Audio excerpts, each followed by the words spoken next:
Kraft presents the Great Gildersleeve.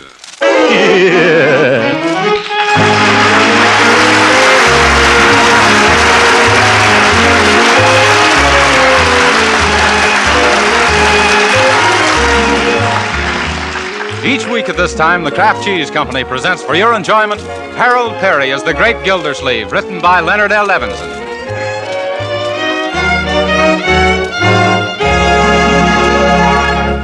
We'll hear from the Great Gildersleeve in just a moment.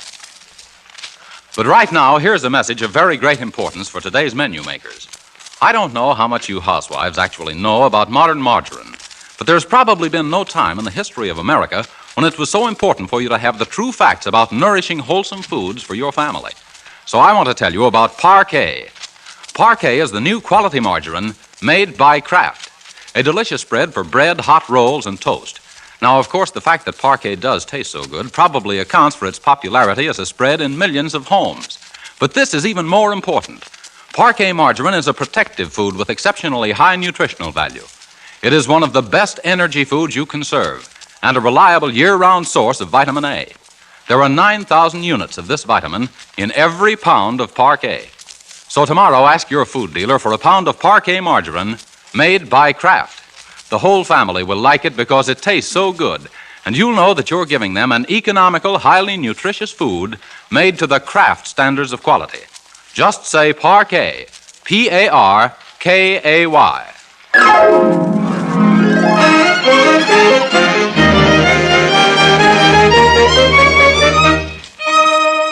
And now for the adventures of the Great Gildersleeve.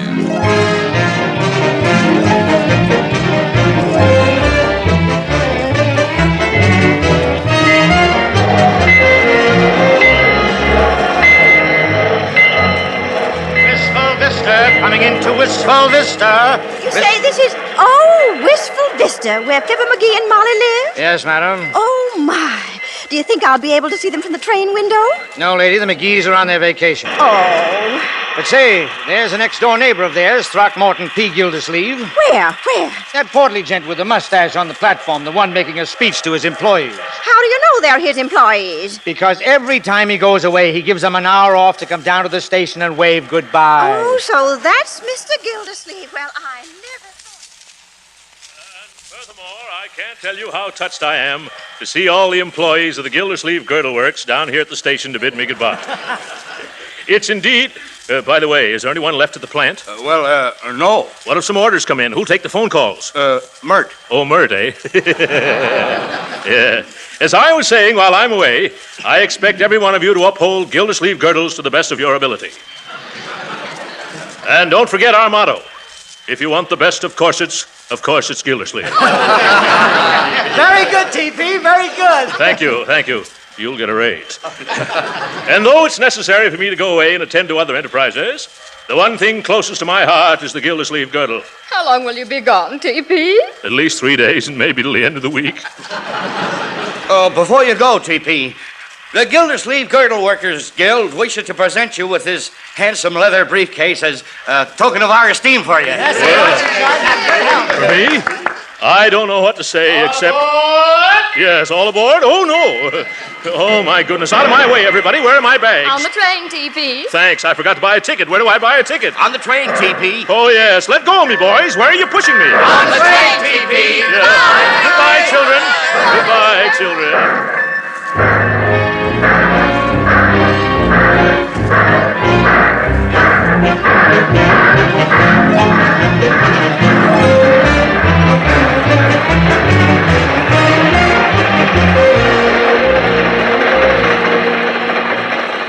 Here's your ticket, Mr. Gildersleeve.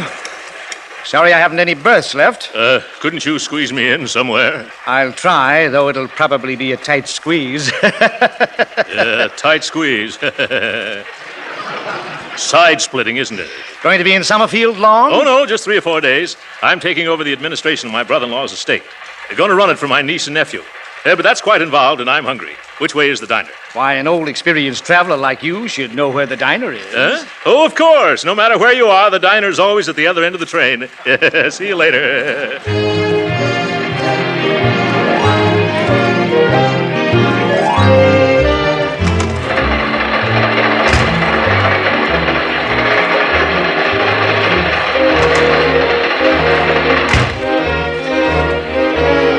Oh, excuse me, madam.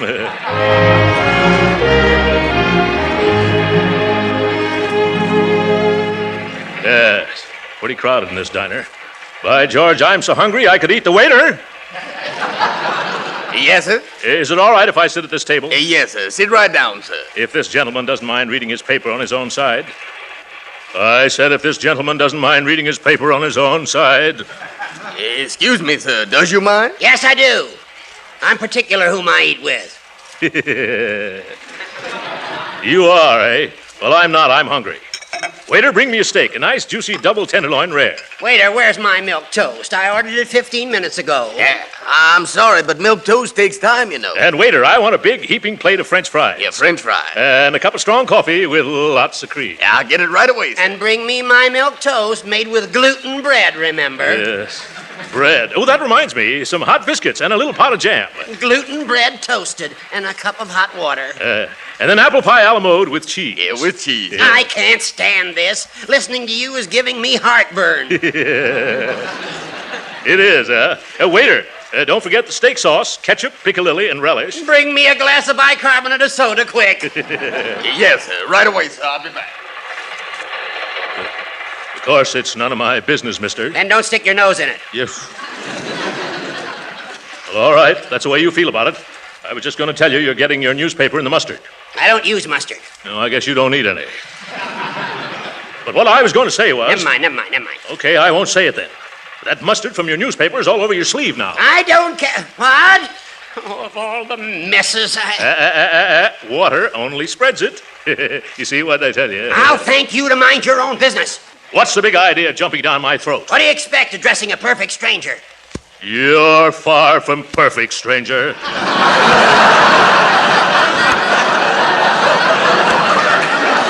And from now on, I'm going to make a career out of ignoring you. Here comes my food.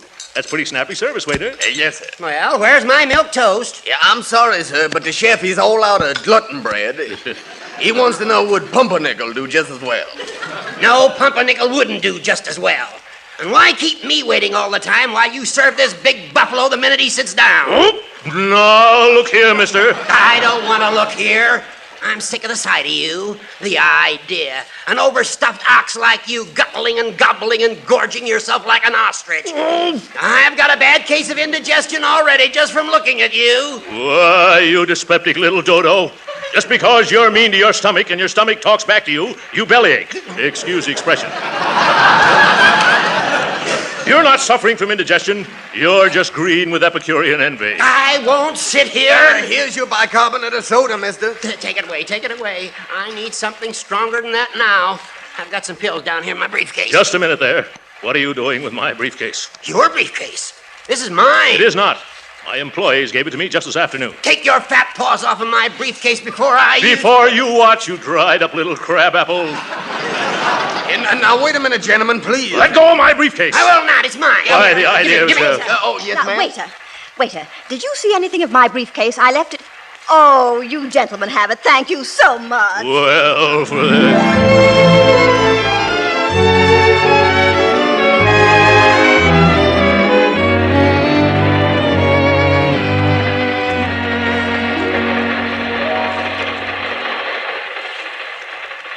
There you are, Mr. Gildersleeve. I've located a berth for you at last. Oh, that's fine, conductor.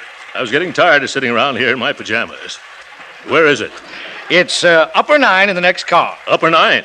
Oh, my goodness. The last time I was in an upper berth was, 50 pounds ago. The porter's making it up for you now. Yeah, thanks. I do hope that porter gives me a wide berth.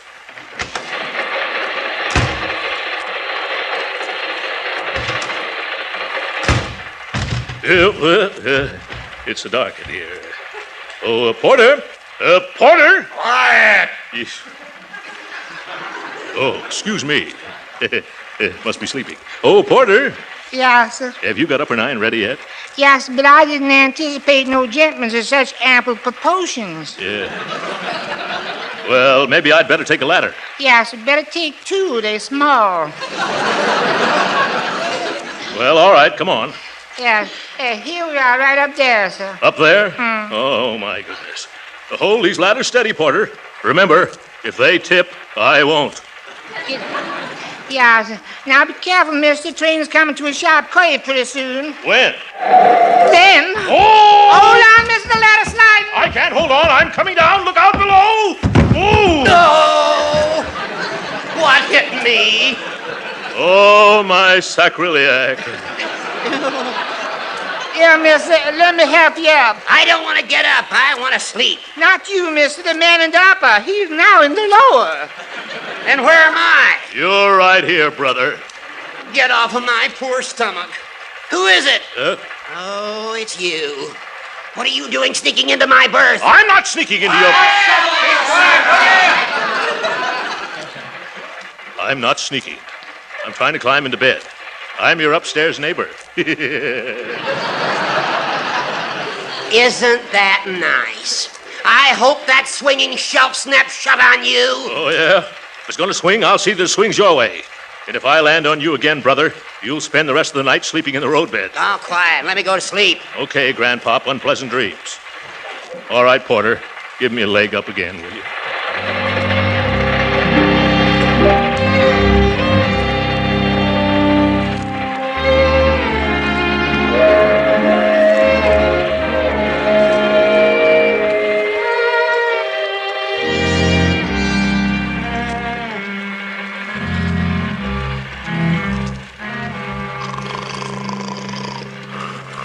32,473.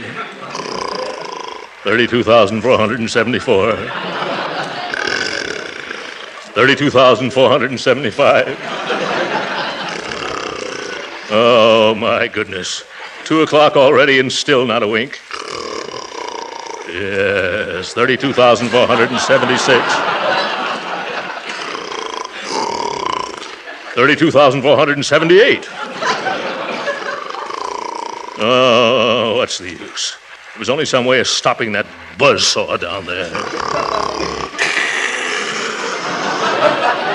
I can't stand this any longer. Where's that porter? I'll fix this guy. You call me, sir? Yes. Would you mind getting me a drink of ice water? I can't sleep. Yeah, sir.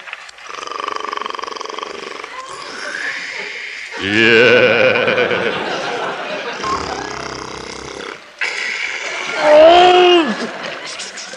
Here's the water, mister. Thank you. You needn't wait. Good night, good night, good night. Good night, sir.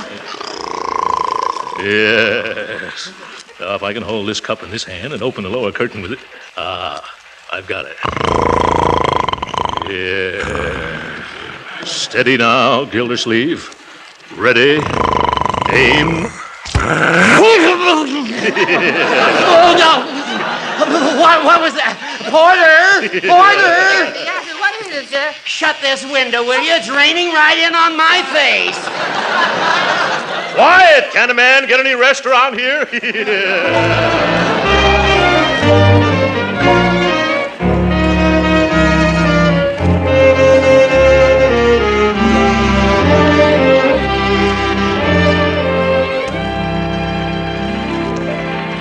Good morning, sir. He's just pulling into Summerfield. You want me to brush you off? No, I'll walk down the steps like the rest of the passengers. Yeah. Yeah. By the way, Porter, you've given me such good service. Here's an order for a Gildersleeve girdle for your wife. Thank you, sir. I happen to be a spinster at the moment. But if it's all right with you, I'll put it in my hope chest. Yes. Yes, that's perfectly all right. Summerfield, eh? By George, I'm certainly looking forward to seeing Marjorie and little Leroy again.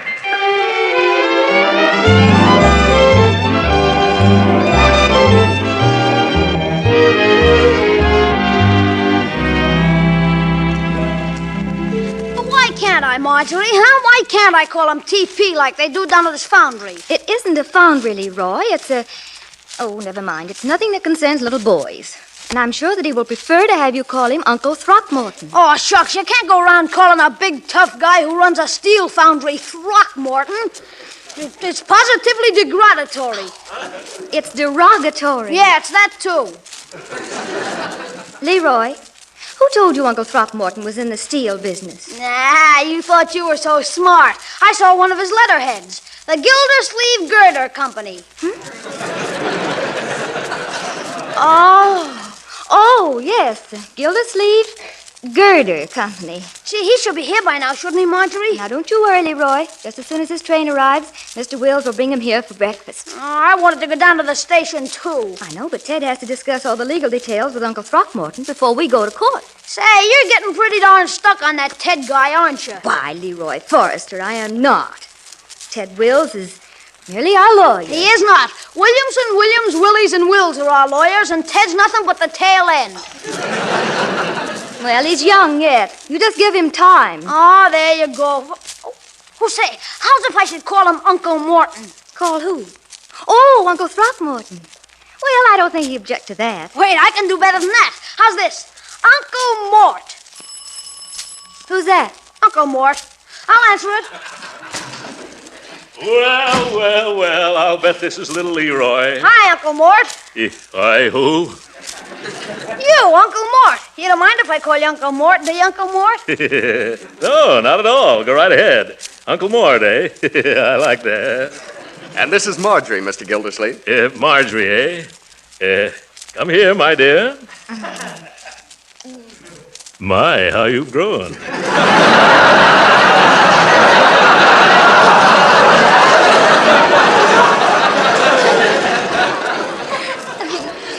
Hello, Uncle Throckmorton. Let me take your hat and coat. Will you have some breakfast? No, thanks. I've already had mine on the... Well, I'll have a cup of coffee. Sit right here, Uncle. Ted, you sit over there. Oh, thanks. My, this looks wonderful. Hey, Unc, will you take me back to Wistful Vista with you and let me work in your factory? What? Well, I didn't think you'd be interested in that sort of thing. Now, Leroy. Gee, I am, Uncle Mort. That must be some layout. I bet you make the supports for a lot of big projects there.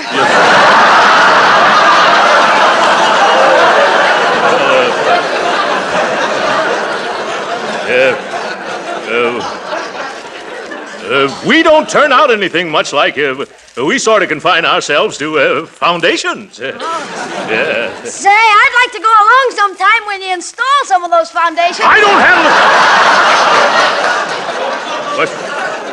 What did you say, young man? Oh, please excuse Leroy, Uncle Mort. He's been like that ever since he found out that you owned the Gildersleeve Girder Company. What? Gildersleeve Girder? Yes. Oh, yes, I see it all now.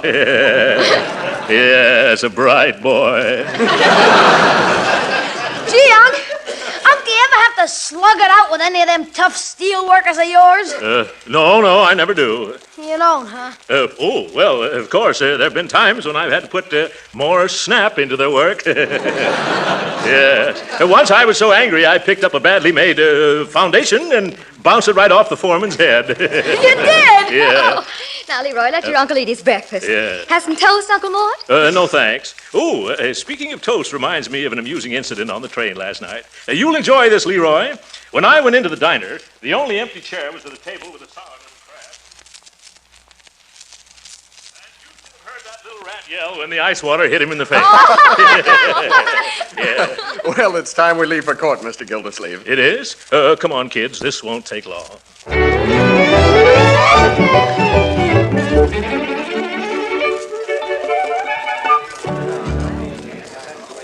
Well, all I can say is we run things better than this in Wistful Vista. 11 o'clock and the judge hasn't even shown up yet. Judge Hooker's usually very prompt. Yes, the trouble with some of these judges is they think they're little tin gods. Take those black robes away from them, and what have they got? Bow legs. Gee, that's a hot one, Uncle Mort. Yeah, I'm glad you like it.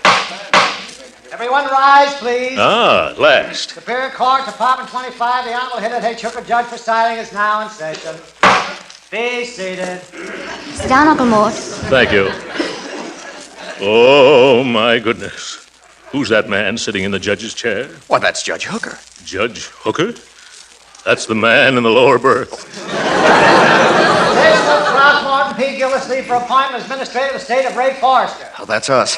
Come on, Mr. Gildersleeve. I'm not feeling very well, Ted. Couldn't we postpone this over to another judge? Oh, come on, Uncle Mort. Remember what you said. This guy'll be a pushover. Yes, a pushover. Now, come on. Step up. Don't dawdle. I haven't got all day. Make a snappy, folks. The judge is pretty short-tempered this morning. He didn't get any sleep last night. Oh, my. Your Honor, with your permission, I'll put Mr. Gildersleeve on the stand first. Go ahead, Mr. Wills. Swear in the witness, Bill. You solemnly swear to tell the truth, the whole truth, nothing but the truth to help you? I do. Well, do you or don't you speak up? I do. That voice is very familiar. Turn around, Mr. Oh, so it's you. Yes. Hello, Judge. Mr. Wills, Yes, Your Honor. I will examine this man's qualifications if you don't mind. I don't, Your Honor. But I do. Silence. Now then, Gildersleeve, what do you do for a living? I make girdles, Your Honor. Order in this court. Order in the court. Order in the court. Order. Order. And you, Gildersleeve, any more cheap humor and I'll judge you in contempt. But it's true, Your Honor. I'm the president of the Gildersleeve Girdle Company. Uncle Mort, tell him the truth. He doesn't make girdles, Judge. And what does he do? Steel foundations. I bet he would, too. Now, no more interruptions, my boy. Remember, this is a courtroom. You realize who I am, of course. Sure, you're a bow-legged little tin guy. Yeah. What? Now, Leroy! But you just said so yourself, Uncle Mort. Oh, you did. Just a little joke, Your Honor. You know how I kid. I know. Well, I'm going to ask you a plain question, and I want a plain answer. What business are you in? Well, that is, Leroy, would you mind going out into the hall and get me some ice water? One moment. Who's running this court, you or I? Better not get Uncle Mort mad, Judge. Last night he threw a whole bucket of water on a guy in the berth under him. Oh, my, here we go again. He did he? Yeah, and this poor sap woke up and thought it was raining. You ought to hear Uncle Mort tell it. Thanks, I will. Let's hear all about it, Uncle Mort.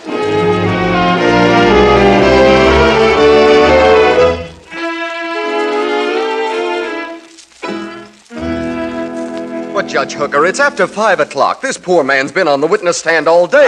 All right. One more question, then I'll hand down my decision. Mr. Gildersleeve, what makes you think that you have executive ability?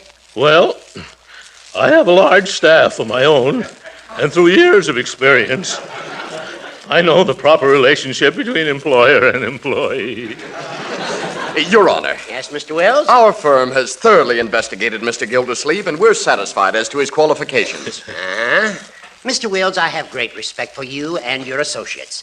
That is probably the only reason why I'm going to grant your petition. Hooray! However, in order to protect these children from their own misguided enthusiasm, I'm going to require this Gildersleeve to report to me every single week. But, Your Honor... He must get an okay for every cent that he spends. But, Judge... And I will require him to post a bond of $50,000 in cash. Now, see here, Hooker. I won't stand for this. I'll resign. Quiet. Gildersleeve, I never sent for you. You came here begging for this job. To quote from Brawby versus Union Buggy Corporation, Civil Code of Nebraska, you made your bed and you can't lie out of it. But my business in Wistful Vista... You remain here and make this estate pay or go to jail for contempt. Now, wait a minute. I'm not going to... Court is adjourned. I'll kill that old goat. Ted, we've got to do something about this. Do you realize that a $50,000 bond would not only take every cent of my ready cash, but also means a mortgage on my Gordle Works? Gee, I'm sorry about how the whole thing went, Mr. Gildersleeve. Well, maybe if we went into the judge's chambers, we could persuade him to lower the bond, Uncle Mort. Sure, just let me talk to him. Young man, you've talked enough for one day. How about it, Ted? Well, it won't hurt to try. Come on. Yeah. Come in. Excuse us, Judge Hooker. You remember me, don't you? I thought perhaps maybe we could possibly get that little cash bond reduced. I don't see why I should have If you spoke to somebody who'd known me for a long time, they might convince you that I'm not such a bad fellow. Oh, that would be fine, Uncle Mort. Yeah. Who could the judge talk to? Why, the president of the Wistful Vista Chamber of Commerce. He's my next-door neighbor, too. A chap named Fibber McGee. We can call him long distance, Your Honor.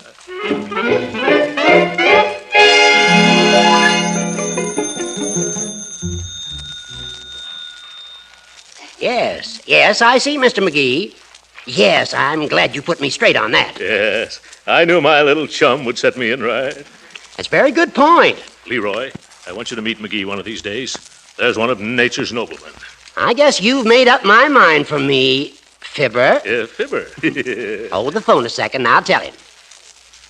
Gildersleeve. Yes, Judge? Gildersleeve, I've decided to rescind that $50,000 bond.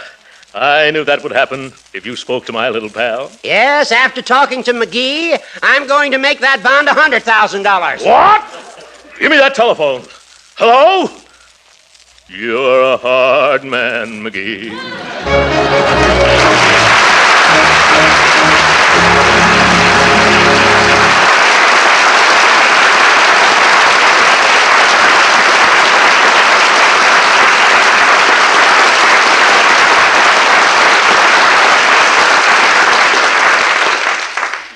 The great Gildersleeve will be with us again in a few minutes. While Uncle Throck recovers from that one, I want to say a word that I believe will make every thinking housewife want to try parquet margarine tomorrow. This delicious new Kraft product is most popular as a spread for bread and a seasoning for hot cooked foods because of its delicate, pleasing flavor.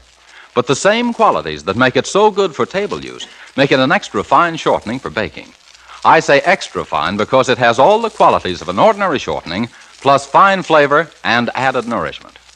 Let me read you a statement from Mrs. Lillian Watts, who, having been born and raised on a farm, is mighty particular about food. She says, quote, "I have a family of 8, and they all like parquet margarine.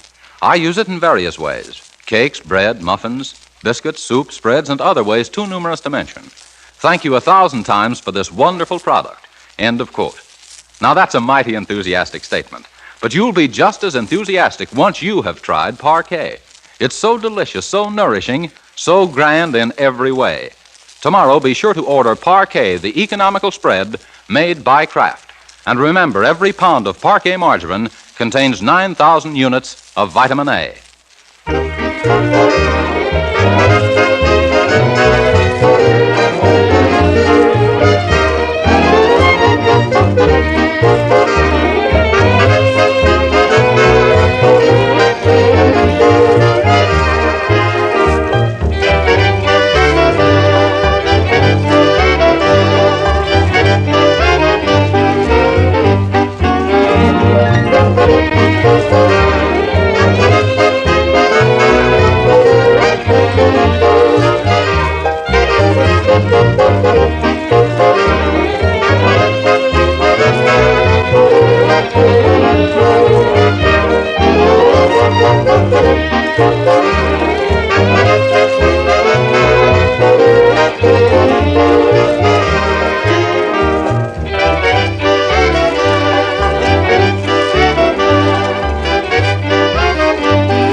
Uncle Mort, what are you going to do now? By George, Leroy, I'm going to show that judge I can run that estate, or my name won't be Throckmorton P. Gildersleeve. You bet it won't, Uncle Mort. You won't even have a name. Yeah, no. I'll just have a number. Good night, folks.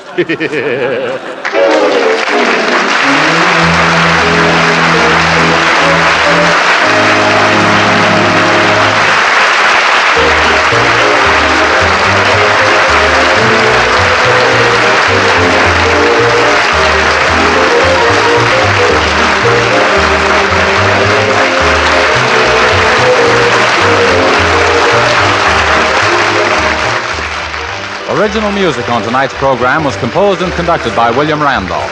This is Jim Bannon saying goodnight for Kraft and reminding you to tune in again next week at the same time to hear the further adventures of the Great Gildersleeve. This is the National Broadcasting Company.